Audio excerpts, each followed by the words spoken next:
The morning sun rose gracefully over the crystal waters surrounding the legendary island, casting a warm golden glow upon the white sands where two figures walked in measured steps. "Good morning, Mr. Rock," Lawrence said, his voice carrying the crisp energy of a new day filled with endless possibilities. "Good morning, Lawrence," Mr. Rock replied, turning his gaze toward the harbor as the white seaplane gently taxied across the gentle waves to deliver the next group of hopeful travelers. "Smiles, everyone. Smiles," Mr. Rock reminded his companion, ensuring that their hospitality remained as flawless as the tropical weather. "That must be Ben Saunders, sir," Lawrence remarked, pointing toward a young man stepping onto the wooden dock with an expression of mingled anxiety and awe. "Yes, Mr. Saunders' fantasy is deceptively simple, but will require a most complex solution, I'm afraid," Mr. Rock murmured, his eyes reflecting the deep understanding of human nature that he possessed. "Really, sir?" Lawrence asked, his curiosity piqued by the mysterious nature of the upcoming events. "Yes," Mr. Rock confirmed. "What is his fantasy, sir?" Lawrence inquired, adjusting his clipboard. "His fantasy is to be reunited with his estranged fiancée, Miss Ali Marshall," Mr. Rock explained, stepping forward to greet the arriving guests. "I just hope it won't be too demanding of your time, sir," Lawrence said, following closely.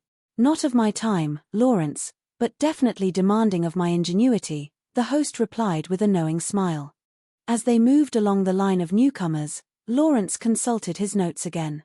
"Miss Yolanda Morales, apparently a teetotaler, sir," he observed quietly. "She declined a drink for a very good reason, Lawrence," Mr. Rock clarified, keeping his voice lowered. "She's going to have a baby." "But I thought it was Miss Morales," Lawrence said, his eyebrows rising in mild confusion. "Oh, it is, but it's not what you think," Mr. Rock answered smoothly. "Miss Morales has a contract to be a surrogate mother for a couple who can't have a child of their own." "What on earth is she doing here?" Lawrence asked, wondering about the purpose of her journey. "She's here because she's now having serious doubts about the whole arrangement," Mr. Rock revealed. "Miss Morales' fantasy is to find out this weekend how she will feel about giving up the baby after it's born." "But, sir, look at her," Lawrence whispered, glancing back at the slender woman. "She doesn't even show. She must be 8 months away. How can she possibly know this weekend how she will feel after the baby is born?" "By having the baby, Lawrence," Mr. Rock stated calmly. "This weekend?" Lawrence gasped. "This weekend, yes," Mr. Rock confirmed. Turning to face the crowd of gathered travelers, the host raised his hands in a warm gesture of welcome. "My dear guests, I am Mr. Rock, your host. Welcome to Fantasy Island. We'll be ready." Deep within the lush gardens of the estate, preparations for the grand event were underway. "Now, listen, make sure you center that," a coordinator called out to the workers. No, center that exactly. Right. Very good. Very good. All right, now, just a moment. No. A little to your left. "Ah, there's the great sculptor Pierre Lebrun," Mr. Rock observed as he and Lawrence walked past the bustling decorations. "And the celebrated designer of women's fashions, Walter Fielding. Both here to supervise our beaux arbors." "I don't know how you do it, sir," Lawrence admitted, looking at the elaborate setups. "Ah, there are ways, Lawrence, there are ways," Mr. Rock chuckled. "But just remember the old saying, there is no such thing as a free lunch." "Ah, here's Mr. Saunders." Ben Saunders walked up to them, taking in the magnificent surroundings. "This some place, Mr. Rock," he said, shaking his head in disbelief. "Thank you," Mr. Rock replied. "No wonder why you charge so much for a fantasy," Ben noted. "Well, I'm delighted you have such understanding of my problem, Mr. Saunders," Mr. Rock said. "Problem, sir? You?" Lawrence asked, looking between the two men. "Yes," Mr. Rock explained. "You see, Lawrence, Mr. Saunders didn't have enough available money at the moment to pay for his fantasy. So rather than deprive him, I worked out an arrangement which I hope will be satisfactory." "Just what is this arrangement, Mr. Rock?" Ben asked, his curiosity growing. "You will see with your own eyes," Mr. Rock promised. "This way, please." They walked over to a courtyard where the two famous artists were standing amidst sketches and models. "Hello, gentlemen," Mr. Rourke greeted them. "Good morning. I know things look a bit chaotic, but everything will be ready by curtain time tomorrow night," Walter Fielding assured them with a dramatic wave of his hand. "We'll give you pageantry that your guests will always remember. Now, gentlemen, we're going to take a 10-minute break here." 10 minutes. Mr. Rourke introduced everyone. Mr. Lebrun, Mr. Fielding, Mr. Saunders. "How do you do?" Pierre Lebrun said, nodding. "How do you do?" Ben Saunders replied. "And my right-hand man, Lawrence," Mr. Rourke added. "Gentlemen. Now, are you two gentlemen ready for your fantasies to begin?" "We're ready right now, sir," Pierre Lebrun stated enthusiastically. "Ah, excuse me," Ben interrupted, raising his hand. "Mr. Rourke, their fantasies. What about mine?" "All a necessary part of the arrangement, Mr. Saunders." "Trust me," Mr. Rourke said. "Oh, I understand," Ben sighed.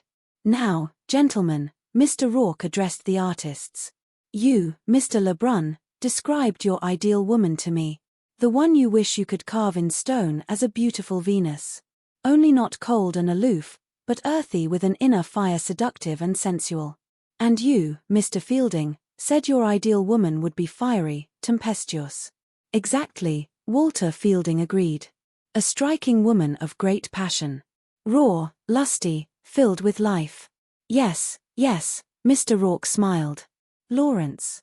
Now, close your eyes. Close your eyes, please. Thank you. Both of you, if you don't mind. Now, picture in your minds the ideal women you have described. Concentrate and call out the name of your ideal woman." "Ava," Pierre Lebrun whispered. "Ava," Walter Fielding called out at the same time. "Rosalind." "Ava. Ava. Rosalind." "The women of your dreams," Mr. Rourke prompted. "My dream woman," Pierre Lebrun murmured. "Rosalind," Walter Fielding sighed. "Yes. I think things will proceed very nicely from here on," Mr. Rourke remarked. "Yes. Gentlemen. Gentlemen, if you please. I'll have something of great importance to say to all of you in my office in precisely 42 minutes. Please be there." "But, Mr. Roy," Ben started to object. 42 minutes, Mr. Saunders," Mr. Rourke repeated firmly.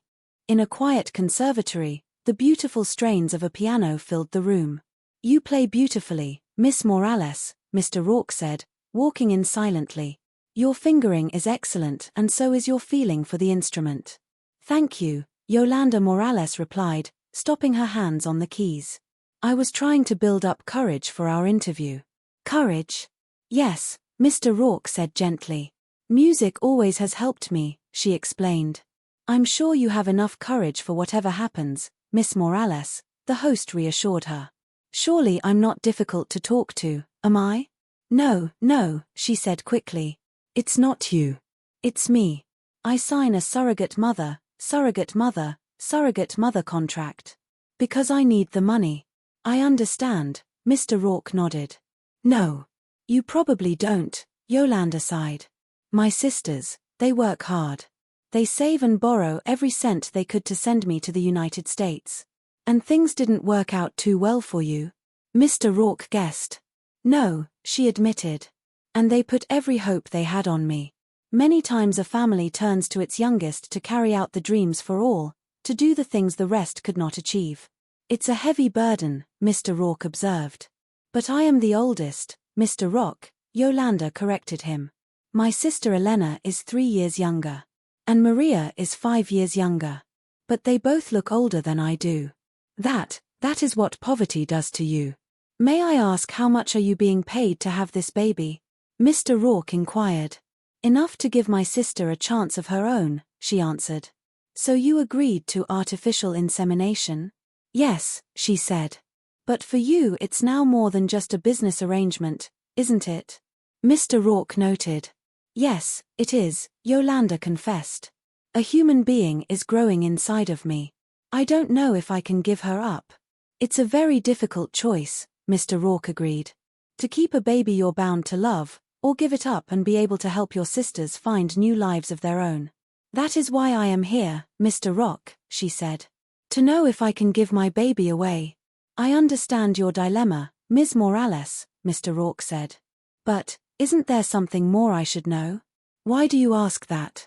She questioned. Excuse me, sir, Lawrence interrupted, entering the room. You asked me to let you know when Mr. and Mrs. Anderson arrived. They're in their bungalow now. Thank you, Loris, Mr. Rourke said. They're here. But why? Yolanda asked, panicking. Because they have a right to be, Ms. Morales, Mr. Rourke stated. The decision you make will affect their lives, too. Over at the guest bungalow, Angela Anderson was looking out the window. Sweetheart, she said to her husband. Do you know what your mother thinks about my not being able to have children, do you? She makes me feel as if I'm to blame somehow. Oh, come on, honey. You imagine things, Mike Anderson replied, trying to soothe her. Do I? Damn it, Mike, Angela cried. My whole heritage is to bear kids, lots of kids. Not to sit in an empty house, staring at four walls, waiting for you to come home. But that's why we're doing this, sweetheart, Mike said, walking over to her. I mean, look. We'll be a complete family. Oh, I hope so, she whispered. We will, he promised. A knock at the door interrupted them. Yolanda, Mr. Rock, Mike called out as he opened it. Come in, please. Thank you. Come in. Thank you very much, Mr. Rourke said, entering with Yolanda. Loris, Mr. Rourke called to his assistant. Sir, Lawrence responded. Loris tells me there are things to be moved, Mr. Rourke noted, looking at some baby clothes on the chair. Mr. Anderson, I'm not sure I understand, Angela said, looking confused.